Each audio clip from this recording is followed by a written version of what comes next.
Am I the antagonist for telling my family that I didn't find their visiting and holding my new baby helpful? We had our first baby recently and had a lot of the classic offers to help that really only meant holding the baby. I get that this is helpful for many and can allow you to catch up on chores and avoid feeling touched out. If you like that, great. In my case, I had a crash cesarean section and literally couldn't do any chores for a bit because I wasn't supposed to get down on the ground, unload a dishwasher, push a vacuum, carry laundry, or walk my large breed dog.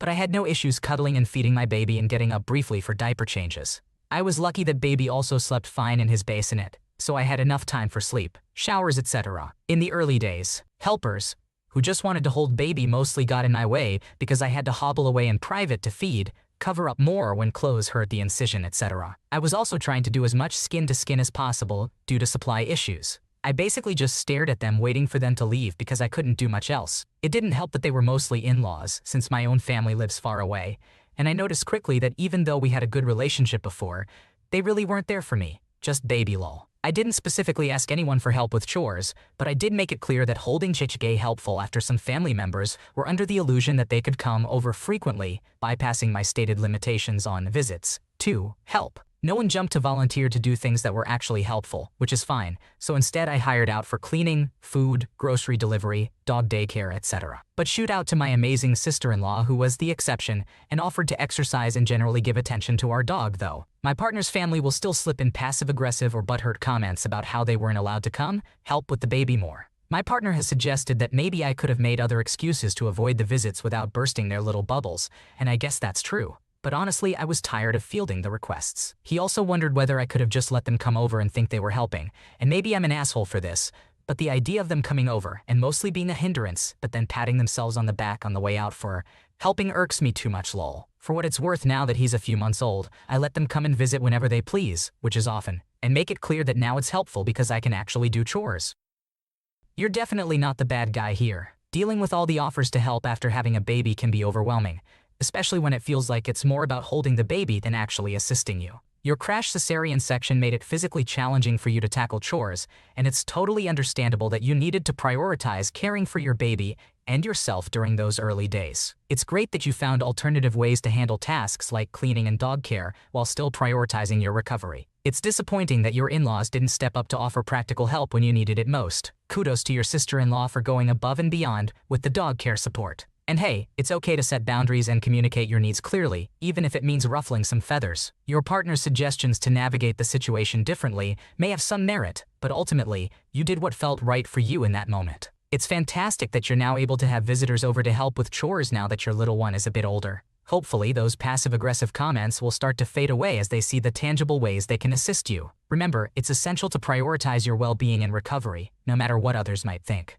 Keep doing what works best for you and your family. Am I the antagonist for not sharing my ADHD medication with my sibling? My brother, 6-year-old male, and I, 26-year-old male, are both in college. We both were diagnosed with attention deficit disorder as young children, and were prescribed the usual sort of medication to help us pay attention in school and whatnot. My brother says he wants to join the military after college, and therefore is only getting a degree in some kind of psychology in order to have it on his record. Apparently, one of the caveats for being able to enlist in the military is that you cannot have any sort of health defects or require any type of special medication. So, for the past 4 or 5 years now, my brother hasn't gotten his prescription filled and has been borrowing them from me, which means that I have to ration my own medication so that I can give him some, and I'm sick of it. C was terrible to me growing up, physically and emotionally. His favorite thing to do was to tell me how much smarter he was than me and how I was stupid. We never had a good relationship, and I do what I can to avoid him as an adult. He has never in his 26 years accepted a single consequence for his actions. When we were living at home, and he did something to lose access to the family car, he would throw a fit arguing with our parents about how he needs the car, and therefore is not on the table for things they can take away from him as punishment. I tell him that the reason I'm not willing to give him my medication, aside from the fact that I need them myself, is that he treated me terribly growing up, and only interacts with me now when he needs something. If he's not asking for pills, he's begging for money. He's over $600 in debt to me at this point, because he only works 2 days a week at his job, and he'll throw the ultimate pity party about how this is his whole future we're talking about here. My gripe is that C knowingly chose a career path where he wouldn't be able to take the medication he needs to focus, and just expected me to give him my own medication so he could still pass his classes. He says that I get enough a month to be able to spare some for him, but I'm also in school, as well as working 5 days a week. Whenever I tell him no, he calls me evil, texting me incessantly asking how I could live with myself, How I could do this to him, how I could be so selfish. I'm tired of being forced to bail him out. Our entire family warned him over and over again that he was making a dumb decision putting all his eggs in one basket and that he wasn't cut out for military service, but he wouldn't listen. He's heavily involved in right-wing YouTube channels and owns several guns. We all think he just wants to enlist, so he has an excuse to shoot people. Am I in the wrong for putting my foot down and not giving him my medication? It sounds like your brother C has been quite the character, huh? I mean, borrowing your pills and racking up a debt like he's auditioning for a role in Breaking Bad. But on a serious note, it's completely understandable why you're feeling frustrated and fed up with the situation. It's not fair for him to expect you to sacrifice your own focus and well-being just to help him out of his self-inflicted predicament. You're not in the wrong for standing your ground and saying no. Your mental health and education are just as important as his, if not more. It's time for him to own up to his choices and face the consequences like a grown-up, instead of playing the blame game and guilt-tripping you. And hey, if he's really into right-wing YouTube channels and guns, maybe he could create his own action-packed show called The Pill-Stealing Patriot. Just kidding. But seriously, keep taking care of yourself first, and don't let anyone guilt-trip you into compromising your own well-being. Am I the antagonist for telling my parents they're raising a brat? I, 15 years old female, have a sister, Bailey, 12 years old female. I love Bailey, but she doesn't have great ethics. A few months ago, I caught Bailey scamming other kids on Roblox for Robux when I had to borrow her laptop. I tried explaining this to my parents, but they said they didn't care about video game stuff. A few years ago, Bailey was doing one of those fundraiser things for school, where if you get a certain amount of donations purchases, you win prizes from a catalog. She lied to family members about being bullied to get more sympathy buys. She also lies a lot about minor things, kind of like that Legion guy from TikTok, who went viral for being a pathological liar or compulsive liar or whatever it's called. She's still popular in school because she's fashionable and pretty and all of that. At my old middle school, where Bailey now goes, student elections are held in April for the next school year, and school gets out in mid-May. Bailey ran for school president, and there were a total of 7 candidates. One of her opponents was a boy who's a 6th grader and on the basketball team. He's popular in the school, and Bailey was complaining about how it'd be hard to beat him. Earlier this week, Bailey came home and told us she won the election. This was fine until the school started investigating the results after a student came out and said that Bailey bribed her to vote for her. In the school elections, students are allowed to hand out buttons or shirts but aren't allowed to use cash bribes. Bailey and her friends admitted to using cash bribes when asked but said it wasn't that serious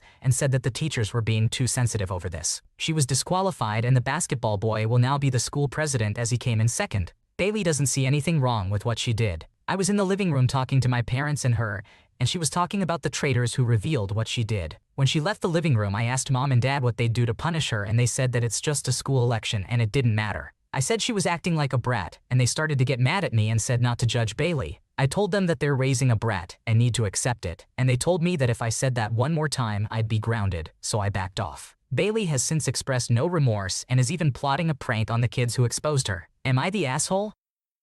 Well, it sounds like you're in a bit of a sticky situation with your sister, Bailey. From the Robux scamming to the school election bribery, she does seem to have a knack for bending the rules. It's understandable that you're frustrated with her behavior, especially when it goes against ethical norms. While it's important to address issues like this with your parents, it seems like they may not be taking the situation as seriously as you are. It's good that you're trying to hold Bailey accountable for her actions, but it can be tricky when others don't see it the same way. In the end, it's clear that Bailey's behavior is causing some tension in your family dynamic. It might be worth having a more serious conversation with your parents about setting boundaries and consequences for her actions. Remember, it's okay to speak up when you see something wrong, even if others don't see eye to eye with you. It's all part of growing up and learning to navigate challenging situations. Good luck! Am I the antagonist for not going to my stepsister's party? I, 28-year-old male, just got promoted at work. I've been with my company for almost 11 years, and I'm a project manager now. I was talking to my dad and he asked what was going on, so I told him about my promotion. He congratulated me and that was that. He phoned me a couple of days later and said he sent me a Facebook invite for a party for my stepsister, 23-year-old female, for making it 2 weeks at her new job. My stepsister can't hold down a job. What normally happens is that she gets a job, makes it around a month, sometimes a month and a half, then quits. It made me feel like I didn't matter at all because I just got promoted and hardly anything was even said. Yet my stepsister is attending her new job and they're throwing her a party. I wasn't even expecting a party or a meal out or anything. Yeah, either of those would be nice, but I'd be happy if my dad just invited me over for a beer. I decided not to go because I know I'd be in a bad mood, and I didn't want to be that guy. I told my friend, 45-year-old male, about it, and he said he was going to take me out and get me drunk so I'd forget about feeling bad about that situation, and we could properly celebrate my promotion. Long story short, we went out the night of the party, which was last night, and had a good time. I woke up this morning, and my aunt called me shortly after I woke up. She said she didn't see me at the party and asked if I was okay. I told her about my promotion and that I already had plans with one of my friends to celebrate it, and that our schedules just didn't align. I didn't want to make anyone look bad, and I didn't mention anything that could make anyone look bad. It was really sweet. The first thing she did was congratulate me.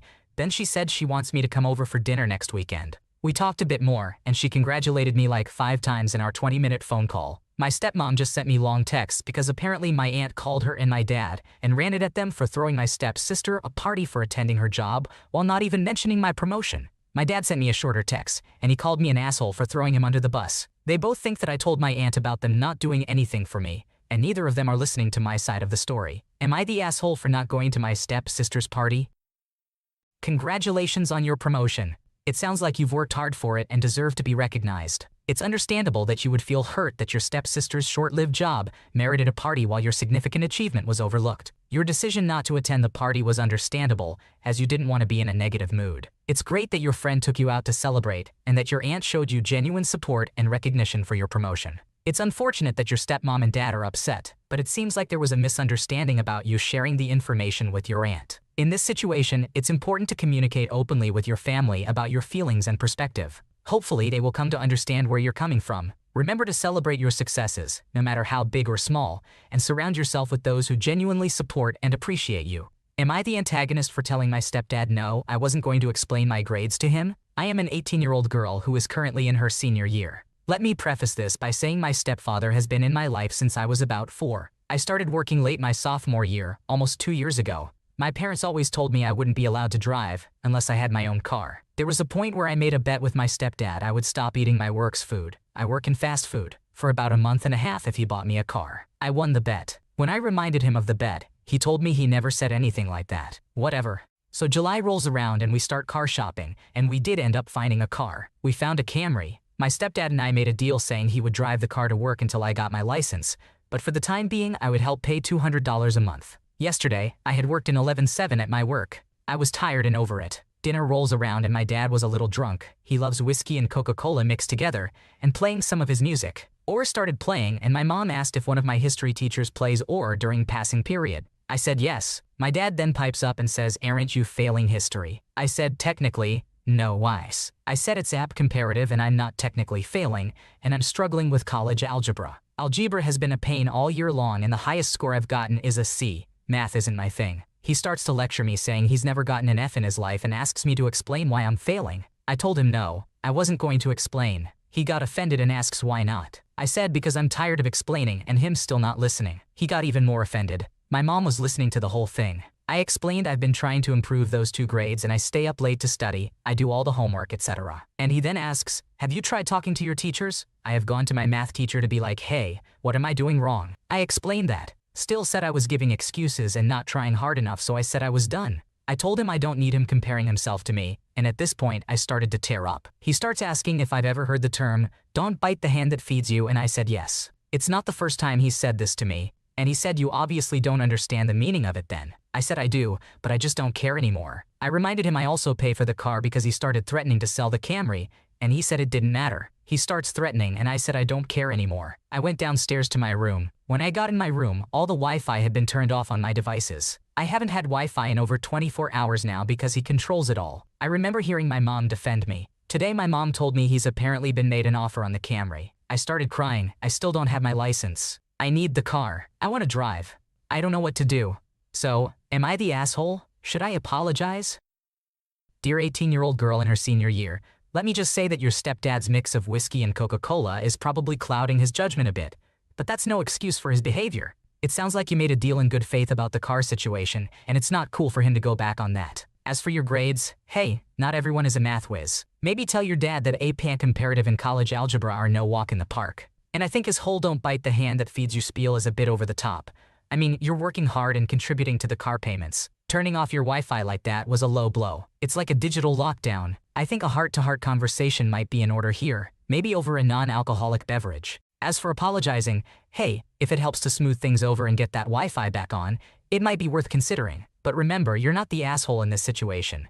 Just a young adult trying to navigate the rough seas of family dynamics. Hang in there. Am I the antagonist for telling my friend that she doesn't get to have an opinion about my cooking because of her financial status? My best friend Layla, 29 years old female, and her partner Ryan, 40 years old male, were over for dinner this evening. I enjoy cooking, and tonight's dish was a seafood pasta with garlic bread and a veggie side dish. Having Layla and Ryan over for dinner is a semi-frequent occurrence, but they typically don't contribute anything to our meals. The reasoning is 1. They struggle financially, and 2. Neither of them are very good at cooking. If they do bring something, it's usually drinks or a store-bought side dish, potato salad, macaroni salad, chips, etc., but that is rare. This has not ever really bothered me because hanging out is always a good time, and I'm understanding of their financial situation and preference for not cooking. My partner and I live very comfortably and can afford to feed guests for dinner every so often, so it really has never been an issue until tonight. I usually like to cut shrimp in half when I'm incorporating it into pasta because I feel like it mixes in better that way. It's just a personal preference. I don't claim to be a master chef. I just like cooking, and that's the way I've always done it. Layla started getting on my case about not serving whole shrimp with the pasta.